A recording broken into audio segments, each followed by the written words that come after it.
Could I get you to start moving in your conversations back toward your seats, please?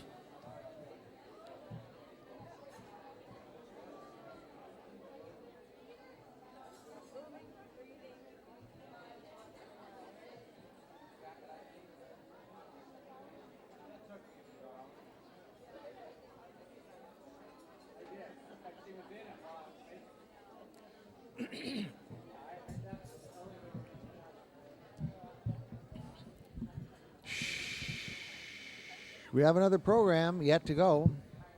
So if I could get you moving back toward your seats, I'd greatly appreciate it.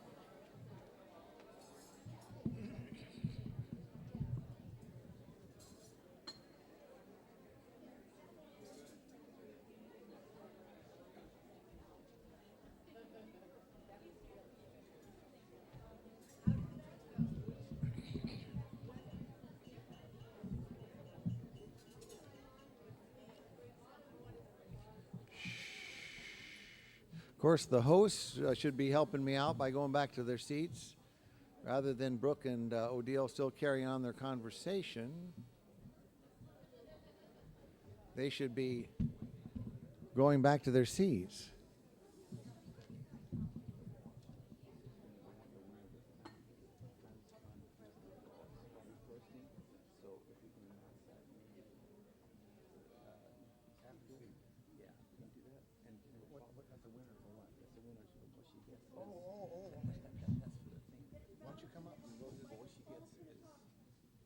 Yep. Great. Oh yeah. All right. So we'll do it.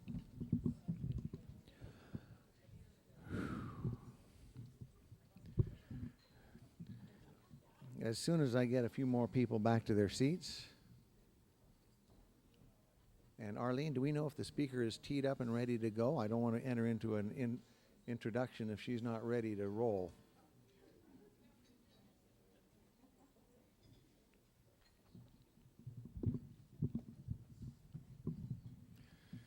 Okay, the countdown starts.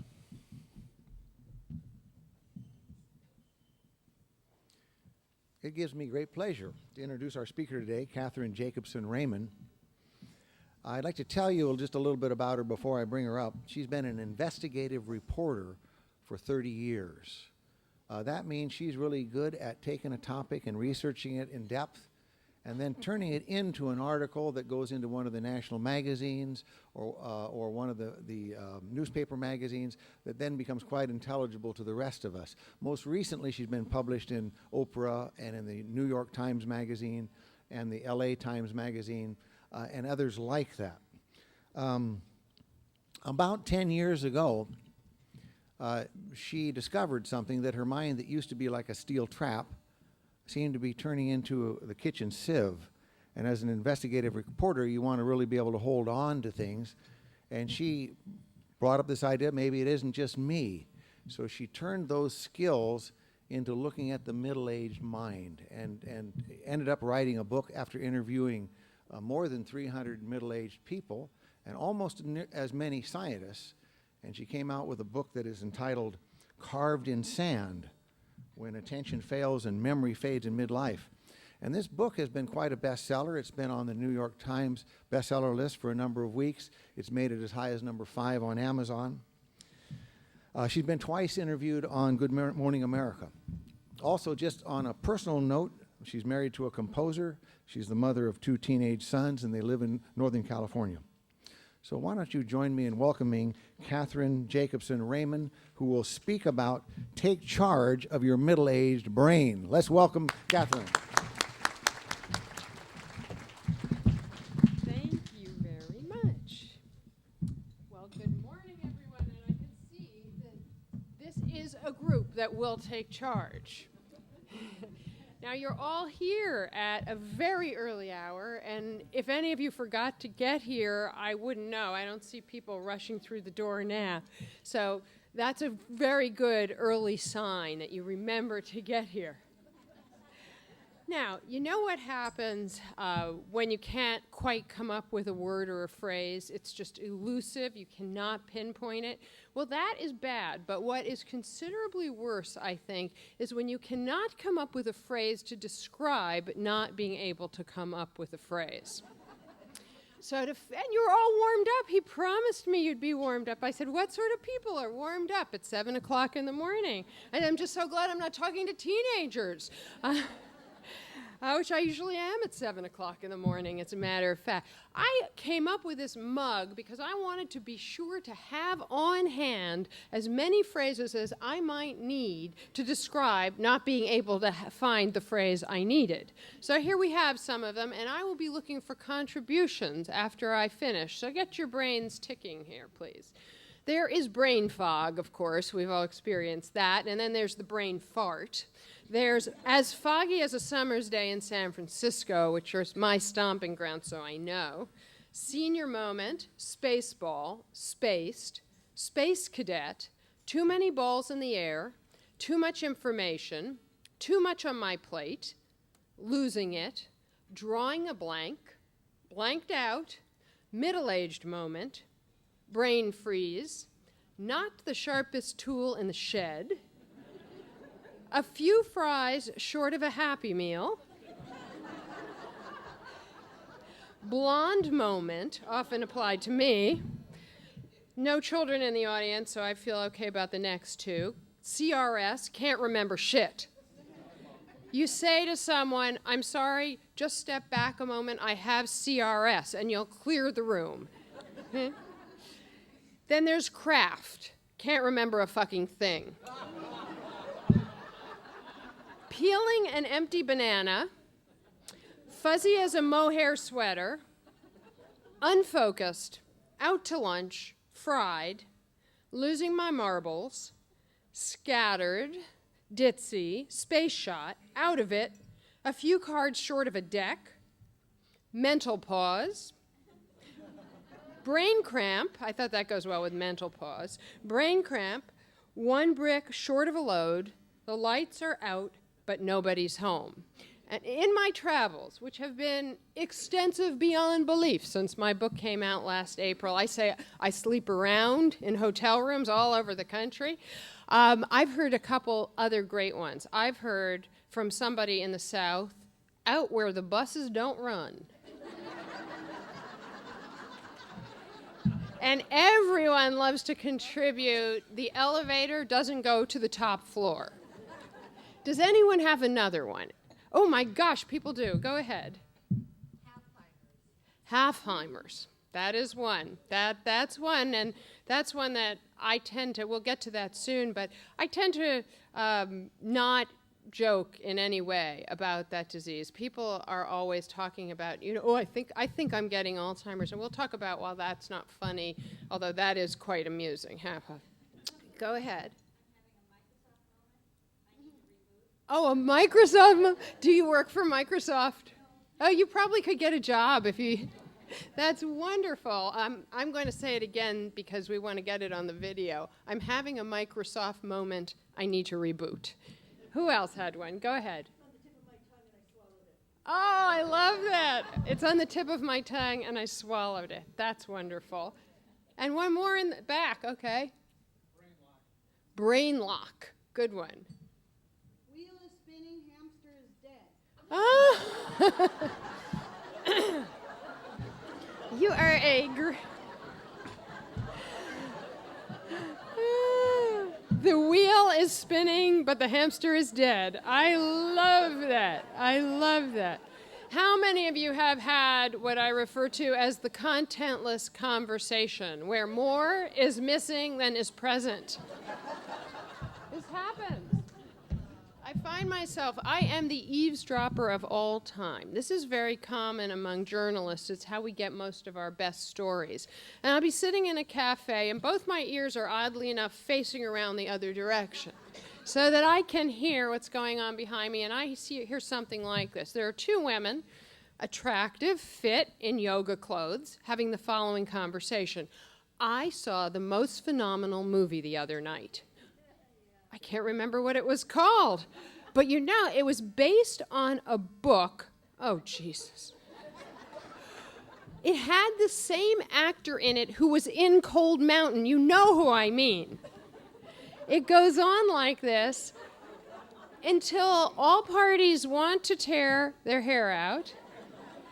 And eventually the information filters in. It's just coming slowly. And that is because things change. In your late 30s, you begin very typically to notice a change in processing speed. This change has been going on for a while, oddly, as long as you're a mammal. If you're a chimpanzee, any kind of a primate, it's very obvious in lab experiments that processing begins to slow in your late 20s. Now, of course, if you're a chimpanzee, that's the equivalent. What happens after that varies for people. But because we have such a thing as cognitive reserve, which is essentially a suitcase full of spare neurons that we've been equipped with for just this purpose, it can take different lengths of time for people to really notice what's going on. Your physiological condition, your health, the way you've led your life, to some extent your genetic makeup can make a difference as to when you start to feel the pinch. In my case, I felt it very early. I started feeling it in my late 30s. And I assumed that this had a great deal to do with having 2 children under the age of 6. And I'm sure it did. But I expected it to go away. And oddly enough, it never did, until I managed to write this book and go through the 10 interventions that I describe in Carved in Sand, which I also describe as a journey in search of my own memory. Now, I'm happy to say, and I think it's very encouraging to all of you, that I have been able to regain a tremendous amount of ground. It's a little difficult to explain this without sounding like the boaster of all time. But by challenging my brain, by doing things that don't necessarily come naturally to me, I think I've been able to create a lot of more cognitive reserve and to begin to build very bushy synaptic connections. And the more of those you have, the quicker and sharper you will be. So that means, to a very great extent, that what you all are doing here today, you're all here because you want to have social interaction, which is extremely important for cognitive health. Getting here, being face-to-face, talking to each other, tremendously good. I applaud all of you. It's really wonderful, and you've taken a step outside of what most people would be willing to do at 6 o'clock in the morning so that you can have this interaction. You're also here all the time to hear about things that you might not otherwise encounter. So you're really maximizing your cognitive challenge. Extremely important as well. Now, if we just all stood up and did 5 minutes of jumping jacks, you would have taken care of all your cognitive needs for the day, assuming you ate a bunch of fruit at breakfast. Would anyone like to do that? No. Okay, we'll move on. Now, as our host here said, I wrote this book for selfish reasons. I had been an investigative journalist for many years. I loved what I did. I still love what I do. It is my passion, and I think someone mentioned this earlier, that this is really what it's all about. You find what you love, and then you go do it. Well, I was almost stopped in my tracks, because after raising my little boys, I wanted to go back to work, and I found that my brain wasn't operating in the way it always had, and in a way I completely took for granted. So one more thing you can add to your gratitude list next time is that your brain is working. Something had changed, and it had changed profoundly. I had been operating at pretty high speeds. Actually, one of the scientists I interviewed, Gary Small, who runs the Memory Center at UCLA, a brilliant man, said to me, much to his amusement, I'm sure, you're sort of like a V8. And not being too tuned into automotive stuff, I thought, why is he comparing me to a vegetable juice? I'm going to have to figure this out, and quickly.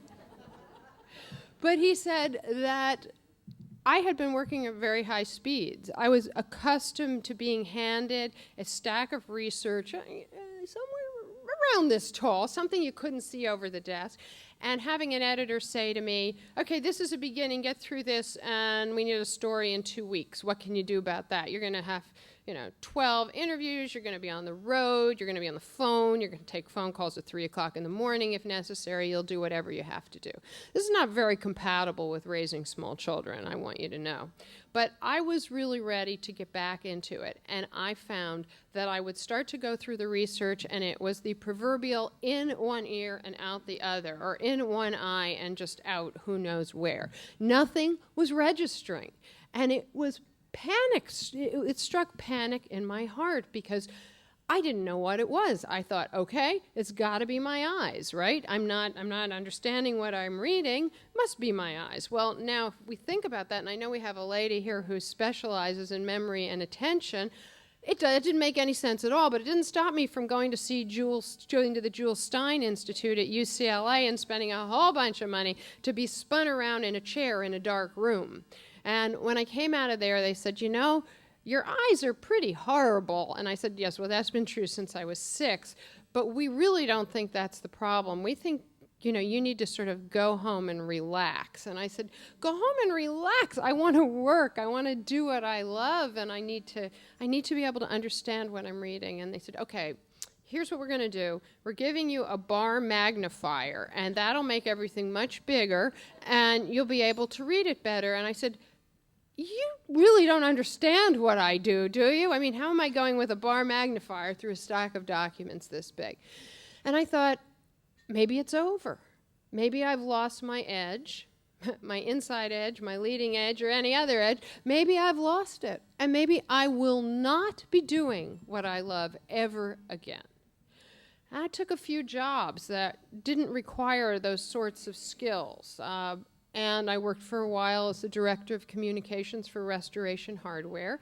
It was fun, but I felt like a huge part of me was missing, and I also felt compelled for some sick reason while I was talking to journalists at magazines and newspapers all over the country trying to get them to include the products for product placement. I felt compelled, sickly, to tell them I used to write for the New York Times. And I said, something is very, very wrong here. You have got to figure this out. Well, what I learned is, over the period of the time that I researched the book and went through these interventions, that there are an awful lot of things besides age that impact your memory and your attention. Let's move backwards a bit. How many people in this room, and just feel free because you're all among friends, feel that their memories are going? Let's see some hands on that. Okay, that's almost everybody. That was everybody, basically. I should have done that the other way. Whose memories are not going? Okay, we got a few. Good. I'll be quizzing you later. Actually, I'll be checking with your spouses or your assistants at work later. Well, okay, I have news for all of you. It's not your memory. Guess what? It's not your memory. What has taken a powder here is your attention. In midlife, it is extremely rare, and I have midlife now going to at least 70 years old. So if you're beyond midlife, that might be another question. But in midlife, it is extremely unusual to see frank changes in memory. What I'm talking about here is, supposing someone gave you a multiple choice vocabulary test of words you've known all your life. You would still know the words. Now that is memory. What changes is attention. Now, one of my favorite scientists, I love scientists who hand me metaphors. Metaphors, the juicier the better, because it makes it possible for me to explain to my readers what's going on. Now, Cheryl Grady said to me, she said, when you're young, you have a bouncer, just like a nightclub bouncer, with his hand on the velvet rope guarding what goes in and what comes out of your brain. And as you get older, as you reach middle age and onward, that bouncer starts to take an awful lot of coffee breaks. And at that point, everything's up for grabs, and the riffraff just comes pouring in, Now, who has noticed that? You said before that you'll find yourself getting up out of your comfortable chair and walking to another room, and then you say, what on earth am I doing here? Or there's the old, why am I in the refrigerator? And so this is extremely common. Now, the reason for this is not that you have had a memory failure. It's that you've been distracted somewhere along the way. Now, there are internal distractions, and there are external distractions. External distractions are very, very easy. You hear, dear, I am 20 minutes late, and I cannot find my car keys. Can you do something about it right away? That's an external distraction, and that'll have you flying around the house looking for your spouse's car keys, and you will not remember until 2 days later that you have left all the paid bills on top of the refrigerator during that. That happened in our house. I was the one looking for the car keys. My husband was the one flying around. So that's an external distraction, but there also are internal distractions. Your mind is full of ideas, and it's very likely that on your way from the family room to the kitchen, you had several of those, and one of them has severely put you off course. So it is much harder in midlife to control distractibility. Now, what does this mean? Does it mean that it is a great idea to multitask? Let's think about that. We have frontal lobes that are not working nearly as well as they used to, which means that our working memory is limited in a way that it once wasn't. Now, I have to tell you, I was never a really good multitasker. If someone turns on a television, I cannot tie my shoes. That's just how it is with me. But I interviewed many people who, especially attorneys, a lot of people in professions where a lot of stuff comes at you at once, who are really good multitaskers and who came to rely on it, and that's how they got where they were. Very often people who can spin a great many plates end up in positions where they are required to spin a great many plates. And one attorney who's in the book said to me that she based her whole legal career on her ability to do 6 things at the same time. And it took her years to figure out that this wasn't happening, that it wasn't going well, that she was making tremendous mistakes, and some of them were very embarrassing, and some of them really took a hammer to her self-esteem. And when she and I started to talk, and eventually, of course, she read about herself in the book, but we started to talk, and I said, give it a shot. Try just taking it down from 6 things to 2 things and see how that goes. And she wrote to me, and she said, I took it down to 2 things, and I found that I was still having trouble folding the laundry and talking to my daughter. And I said, well, if you're at that point, I think you need to take it down to 1 thing. And she took it down to 1 thing, and she wrote to me, and she said, it's incredible. What a change. At the end of the day, I am not ready to fall over from exhaustion, and most especially, I'm not cleaning up the detritus I've scattered all over the place. Now, I bet that you have found that, it's so easy to say, please see attachment. Then you send the email, no attachment. Clever. One guy told me that he believes, he's a graphic designer, he thinks about 2/3 of the time that he says see attachment, there's no attachment. I could tell you that most of the editors I work with see attachment, no attachment. And the person on the receiving end there spends a good amount of time scrolling up and down and thinking, is this some kind of new software, and is the attachment here somewhere, and am I going to make an idiot out of myself if I write back to her and say, no attachment. No. And of course, in my presence, people go crazy. They make all kinds of mistakes. I make them exceptionally nervous. One of the ways that I handled the research for this, now you can just imagine how this was. I made the decision to write the book. I started collecting data, and it was altogether too easy to collect because I'd be maybe at an event like this or at a cocktail party or even standing waiting for a bus in high winds, and someone would say to me, well, what are you doing? And I said, well, actually, I'm writing a book about memory and attention and what happens to it in middle age. Oh, hold on. Let me tell you this story. And I would be going into my purse and pulling out my grocery shopping list to start taking notes, and and the high wind factor could be a problem. And I finally said to myself, this is really idiotic. I have to find a better approach to this, because people are going to tell me stories everywhere I go, and they continue to do so. They love to tell them to me, particularly while I'm signing their books, which, given my limited attention, is pushing it. And I have to tell you, could happen again today, but in the course of signing, I don't know, probably conservatively 5,000 books, I have only gotten 2 people's names dead wrong. And those books, of course, are mine. I get to pay for them and keep them. So there's a great incentive for that not to happen.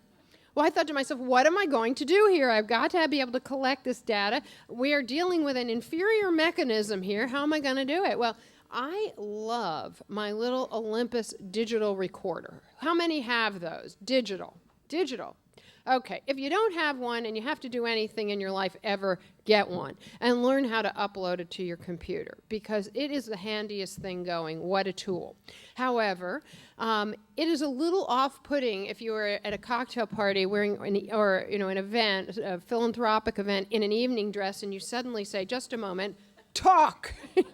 Puts people right off. So I thought, I have to do something else. And I developed a survey. Now, if you're a professional who develops surveys, first of all, there are companies that do this, and they always create them the same way. They'll have 4 or 5, you're yawning. I'm also enjoying. Okay, good. I'm going to have to direct my comments here now. A survey company will produce a survey, and it's always about 10 questions, and it's always either yes or no or multiple choice. And I tried that, and I thought, how am I going to collect all this data? I just don't know how. I can't collect it multiple choice. Do you have memory problems some of the time, all the time, never? I mean, what good is this going to do for me? It's not going to make any great quotes from my book. So I just decided that I would write a survey that was 26 questions long, came in at 11 pages, and would conservatively take even a fast mover an hour to complete. And I also assumed they were all going in the garbage. I would never, ever get anything back. But I hit the button, and I sent out the snail mail to those who didn't really want it by email. Now, consider this was almost 6 years ago now, so not everyone was as savvy with email as they are now. And what happened was incredible. The thing went viral on me in a matter of days. So people who had gotten it would write back to me and say, I got your survey. It was very cathartic. I feel much better now. It took me 4 hours. I stayed up till 3 o'clock in the morning. And I'd like to send it to my sister-in-law and my old college roommate and my son's teacher, and would this be okay with you? And I'm like, oh, yeah, I would. Let's collect the data. And so it went everywhere. Where it went was unbelievable. It invaded a police precinct in Brooklyn after I met a gentleman in the JetBlue terminal. Now, most of these stories have to do with airports, which will suggest to you that I live in airports, which is very close to the truth, because I had to go all over the country to interview all the scientists. Another one, I got a lot of responses from the women who work behind the JetBlue counter, because as I approached, one said to the other, I have completely forgotten how to operate this piece of equipment. Now, you run a risk, right? Because you're standing there and you don't want them to call security on you, but you want to help. So you say something like, I don't really mean anything by this, and I'm not suggesting anything, and I wouldn't want you to take it the wrong way, but I am writing a book about memory in middle age, and if you, just a moment. And I'm passing out cards right and left. So these people would then get a hold of the survey off of my website and contribute. One day I was in Nordstrom's in Boston, having just completed an arduous day of interviews. You know how that is. You just really need to buy something after 8 hours of interview. And I was at the counter trying to pay for it, and the woman was having a bad old day. This happens. And she had just brought lavender pants to someone who wanted brown ones, and brown pants to someone who wanted lavender ones, and people were coming out of the dressing rooms, half clad and standing there waiting. And I said to her, I can see that this is not a good day for you. And she's like, no day is a good day for me. I'm really snapping my crackers here. And I said, let me tell you, I'm writing a book. And she said, just a moment. And I thought, okay, this is it. They're going to get security this time. I've offended the woman. And she goes around the floor, and she comes back with the saleswomen from every department, Liz Claiborne, you name it. They're all in a long conga line. And they all say, it's happening to all of us. What do we do? And so all of these people became part of my body of research. Was the greatest gift that anyone could have ever given me, because I saw that certainly it wasn't just me. And I saw there was a very high likelihood that it was practically everybody. And that gave me the guts to go on. Now, we're going to have a lot of opportunity for questions at the end of this, and that's good because there are always so many questions that I need to be booked for, double the amount of speaking time. But so just if you have questions, just make a little note or try to make a mental note. That's something I figured out pretty early on. You know how people say to you, yeah, I'm going to make a mental note of that, or I think I'll just put it on the back burner, or maybe I'm going to I'll just put it in the back of my mind. I don't have a back of my mind. It's gone. It's not there anymore. It went away. That is because the back of your mind is, in fact, working memory. And working memory is so substantially compromised in midlife that you cannot expect to hang on to something like that. How did I come to understand that that was the case? I was a person who was accustomed to being able to sit down in an interview around a table like this with 3 or 4 people, all of whom would talk at once and cross over each other, and I would take a few little chicken scratch notes and go back to my office and type it all up more or less word for word. It was without any struggle. Then one day, almost overnight, I went back to my office and I looked at those chicken scratch notes, and guess what? They were chicken scratch. I had no idea who said what. And so it was time, and it sounds like I was so brilliant as to realize this right away. No, it took almost 3 years to realize that what I needed were strategies. I needed to get down and dirty with what was going on specifically with me. And I tell people this all the time, that the first step here seems very easy. It seems that you just have to acknowledge that there is a problem. But people find that very, very hard to do because of the implications. There are implications in terms of aging. There are implications in terms of who you will be for the rest of your life. There are implications in terms of how much of and we really hate this word, burden you are going to be on other people. So it's easier in many ways just to ignore what's going on. It's easier to say, it's amazing how often doctors receptionists write my appointments down on the wrong day. I guess Joan must have forgotten to come to lunch today. It goes on and on like that until one day you wake up and you say, I have misplaced the car in the shopping mall parking lot 3 times in the last month, and it's probably not just because I'm in a hurry. And you start to build a scaffolding. Now, this takes very different forms for different people. People need all kinds of different things. And you really have to watch what the lapses are very carefully over a period of at least several weeks to figure out where are your weak spots. And we're going to get in a moment to what may be causing those weak spots. But where are your weak spots? Now, I am a person who is always thinking about something else. Not right now, mind you, I'm thinking about you, but I am always thinking about something else. I'm thinking about my next book project. I'm thinking about what to say to an editor. I'm thinking about why my agent is not behaving herself. my mind is on stuff. And my mind is partially on driving the car into the mall parking lot to return my son's pants, which he outgrew before he wore them, but not really. Now, by then I've taken the precaution of putting the bag in the front seat of the car, because if it were in the trunk, I might go into the mall, have lunch, come back, get in the car, and drive away without actually returning the pants. So I park the car, I grab the pants, I head for Macy's, I come out of Macy's, and I go, oh, Lord, I am going to join all the other middle-aged people who are walking around here. Next time you go, it's Christmas, you go to a big shopping mall, and look at how many people are walking around trying to find their cars.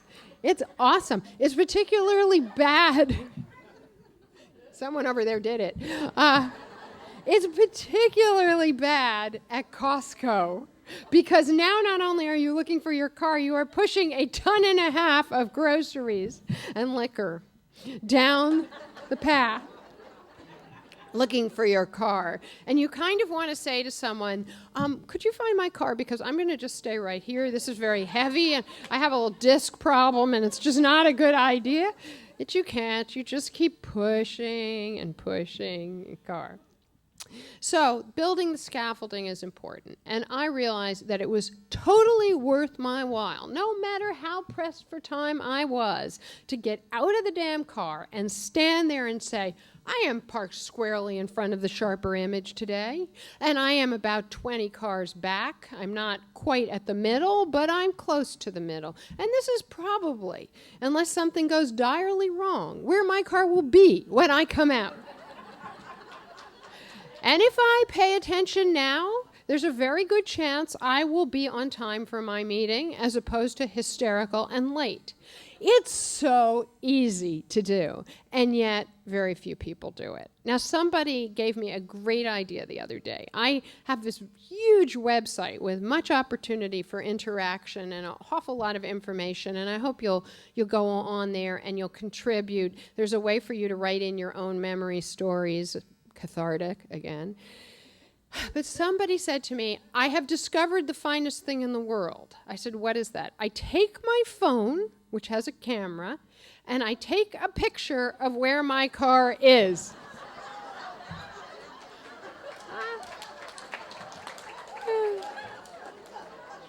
I wanted to give him a mug.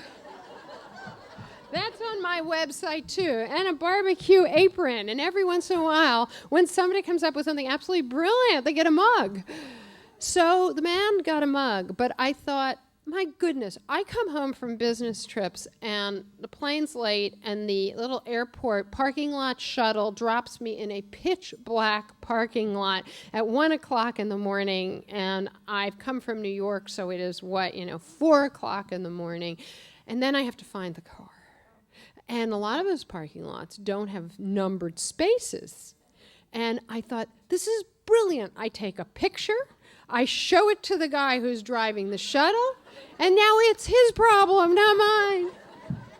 And I used this technique last time, and I was the happiest woman alive to be delivered directly to the back bumper of my Audi. I would never, ever get a gray car, by the way, because the chances that you will never find it again are very, very high. I got champagne this time. It's a little easier to find. And also a very pronounced ski rack or bicycle rack is important so that you can locate your vehicle in a parking lot. There are a million ways to make this happen, to be able to build the scaffolding for yourself.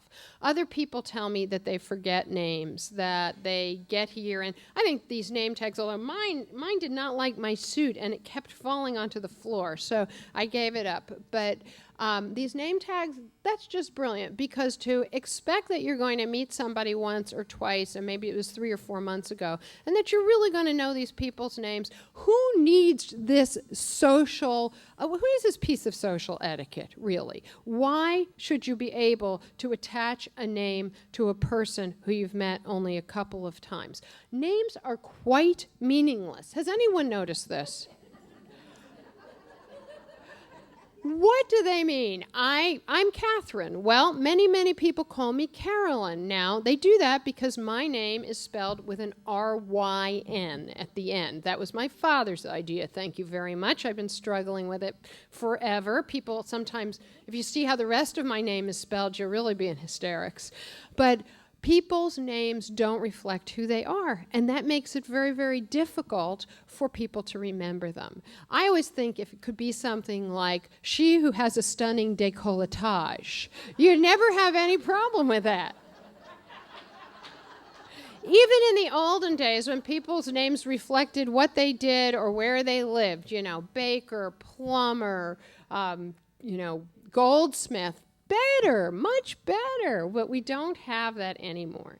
And one of the scientists I interviewed, Marilyn Albert, told me that when she is pulling together a team of volunteers for one of her research studies, and of course there's sort of extensive forms to fill out. You could be all there for a while doing this, but one of the questions they pay no attention to in terms of the answer is, do you have any trouble with names? Because virtually everyone has trouble with names. And Daniel Schachter, who is a cognitive psychologist at Harvard, has come up with this list. In almost every world language, there is a saying for, I have it on the tip of my tongue. Every language. They're really cute ones for Korean and Cheyenne, which I don't think is a language anyone's actually speaking anymore, but they're in my book, and it could be worth memorizing, because how cute to say Navona Tutsi say if you can't think of someone's name.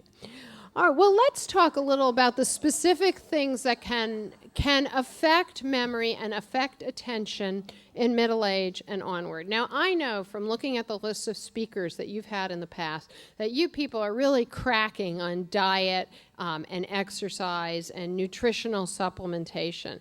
And I said to one of my new friends in the ladies' room, I said, how far out there are these people on supplementation? I mean, should I go the whole way out? Or it's not like the ABA, the American Bankers Association I spoke to last week, where I didn't really dare step out of the federal guidelines. And she said, oh no, go all the way. They're way out there. So I know you know about antioxidants, and I know you know about omega-3s, but this is definitely the place to start. We hear an awful lot about how important antioxidants are for all the other parts of our bodies, but they're extremely important for our brains, because this is one place you don't want to rust, right? Essentially, antioxidants. Now, everybody's writing fast, but I have to tell you that it's all in my book, and you will be able to access it there in much more detail than I'm going to give you now. So it's up to you if you want to take notes, but it's all there. So you don't want to be rusting. And antioxidants help maintain blood flow, which is extremely important. And they also make it so that the myelin sheath, the layer of fat that lines the exterior of the axon, stays in excellent shape. Now, we're going to talk about the myelin sheath a few more times. I have to do a visual here for you. Okay, here we go. A neuron, all right? It's not perfect, but it is a neuron. Now, a neuron has dendrites, and these are bushy projectiles that communicate with other synapses, all right? So we have the neuron, and the bushier these areas are, the more connections, the more network you will have in your brain. As we get older, these start to taper off unless you push them through vitamins, through exercise, through social interaction to expand, and mental challenge especially. All right, this arm represents the axon. It is the tail. It is the tail of the neuron, the nerve cell. And around the axon, you have what look to be cocktail wieners. They are little coatings of myelin fat. Just envision cocktail wiener, cocktail wiener, cocktail wiener. Now, it's insulation, effectively. It helps the electrical impulse move from the one part of the cell down the axon and out the end of the axon to the next cell. As you get older, that myelin layer will start to degrade. And you have to do everything in your power to maintain the flexibility of the cell wall and to make sure that the myelin layer stays in the best possible shape so that these electrical impulses can move down it and shoot into the next cells. Okay, so how do you go about doing that? Well, in addition to making sure you have plenty of antioxidants, which, I say, if I were a grazing animal and all I did was eat all day long, I think I could get enough antioxidants in my diet. If I just had a plate of fruit or a platter of vegetables next to me and I didn't actually do any work because that messes up the keyboard so bad, and I could probably get enough. But in fact, I can't get enough. And so I will do some supplementation with antioxidants. Now, everything I'm telling you, 5 minutes, everything I'm telling you here is what I do. I'm not a physician, I'm not a scientist, I'm a journalist. And so you'll hear everything that I do. Now, you also want to look at omega-3s. Now, we know that those are available in cold water fish, but there's a limit to how much fish you should be eating. You've probably had someone in here talking about mercury toxicity over the years, and I won't elaborate that, but omega-3s are tremendously important for maintaining the flexibility of the membrane, of the cell wall. So in addition to your cold water fish, you can add some other things to your diet. And those are all listed in my book, but nuts, almonds, walnuts, pecans, very, very good for this. You can also add flaxseed. But do not cook your flaxseed, because if your flaxseed is heated, it will be useless, and it doesn't taste that great to begin with, so there's no need to be eating useless flaxseed. You want to make sure you're getting enough B vitamins. Now, as we get older, our bodies do not metabolize B vitamins as well as they once did. So you could have exactly the same diet and your body is doing Zippo with the B vitamins. So when you look at your multivitamin, you want to make sure that there is enough folate. It's 400 mcg of folate in that multivitamin. That means, first of all, you're getting a good multivitamin, because folate is pretty expensive, and you won't see it in a vitamin that's cheap, or you won't see it at that level. But this can go a very long way to sustaining your cognitive abilities. You want to make sure you're getting enough magnesium. 80% of people are short on magnesium, of Americans do not have a deficit of magnesium. The only vegetables with any magnesium in them, unbelievably enough, are Brussels sprouts and kale. So we don't want those every night for sure, if ever.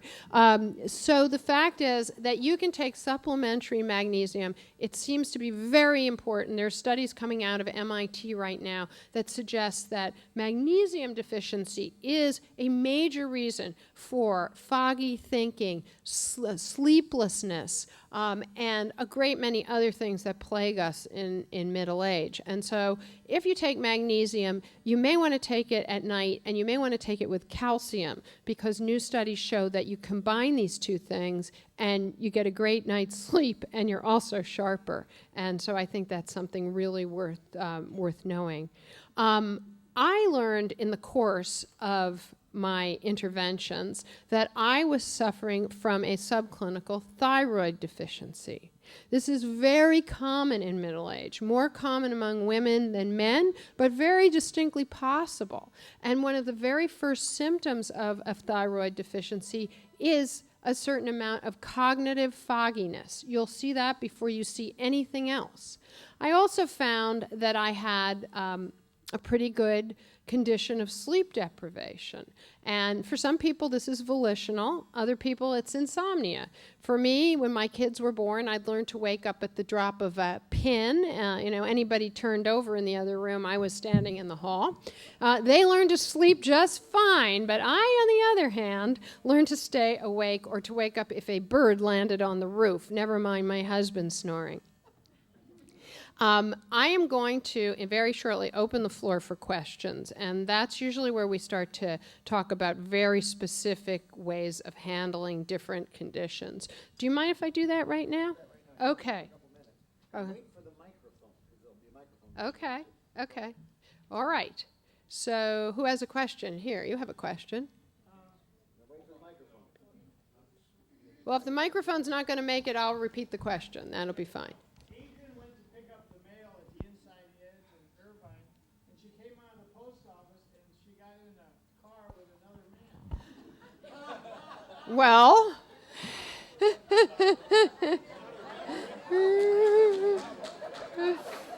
I think that may be more your problem than hers.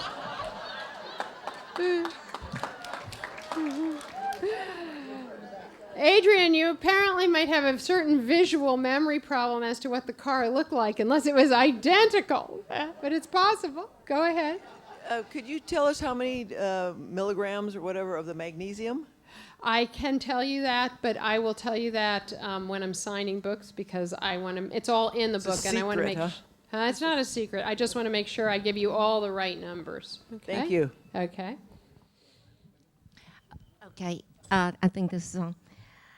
I have a problem which I have thought of as a curse, and it's this, and I'm hoping you can explain it. I'm a very relationship type person. Mm-hmm. I remember everything someone says. Mm-hmm. Everything, every sentence, where it was said. Mm-hmm. They don't remember what they've said to me.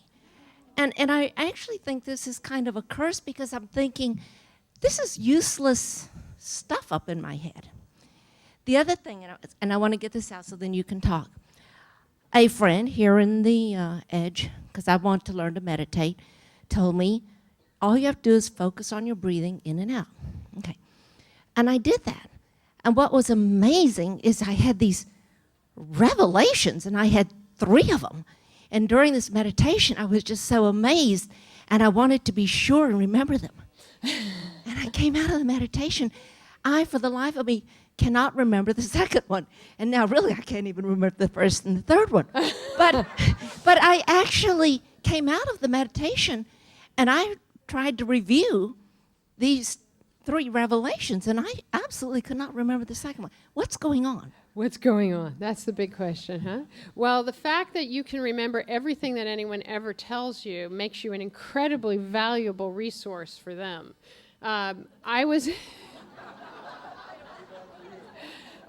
talking to somebody who said, yes, well, you remember when you had all your closets done? I said, what are you talking about? I didn't have my closets done. She said, yes, when you moved into your house, you had all your closets done. I said, my God, you're right. It was 12 years ago. How do you know? So, yeah, you're a very valuable resource. You're going to tell people all kinds of stories about themselves, and some of them they'll wish you didn't remember. The second question about meditation. Now, to have really brilliant ideas while meditating is sort of a questionable thing to begin with, because normally the idea is that you're going to empty your mind. Now, you may have had some great spiritual notion, I don't know, but if what you thought was, I can really make a whole bunch of money if I sell these this way rather than that way, that is probably not what's supposed to be going on in meditation. Though we do have some pretty good meditation specialists, and I don't claim to be one. So it is true that probably the only way you will have those ideas again is while meditating. You're going to have to put yourself back in the same state and have the same kind of brainwaves. In my book, I talk about neurofeedback, which I went through an extended stint of, I think can be very helpful to attention. And also, meditation is showing to do great things for attention. But I think you're going to have to return to your state if you want to think of those things again. Anybody else? Last one, okay. I just thought I'd help you find your car. Okay, thank you. OnStar. OnStar, yeah. Yes, it'll tell you where your car is. Yes, it hasn't quite gotten to that point, but I think that is also a good way to handle it. Well, now, if you need to ask me more questions after I sign books, I'd be happy to answer them, okay? It'd be my pleasure. All right. Thank you very much. Thank you.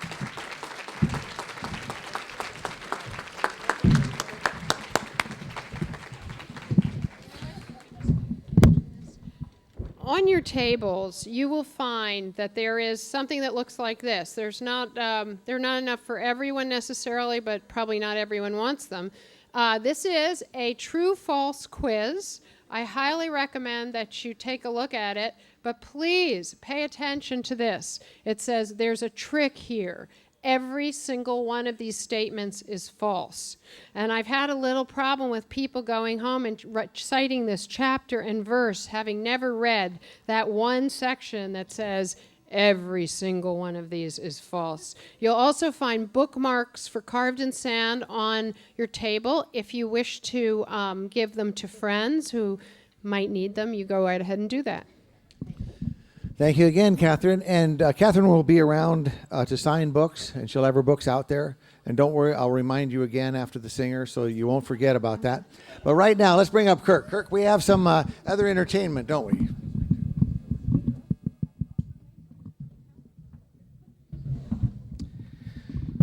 Good morning. Where is Cathryn? Is she, oh, you know, these things work in the parking lot, too. You can set off your alarm to find your car.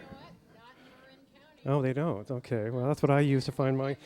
Because I have a great car, so I have that same issue. Good morning once again. It's always a pleasure to have this guest soloist here. This is one of the few times she's available because she is in such demand. She is going to be playing for the Christmas Eve service at the Crystal Cathedral, among many other holiday things. But right now, I'd like you to welcome a great violinist, Mari Haig.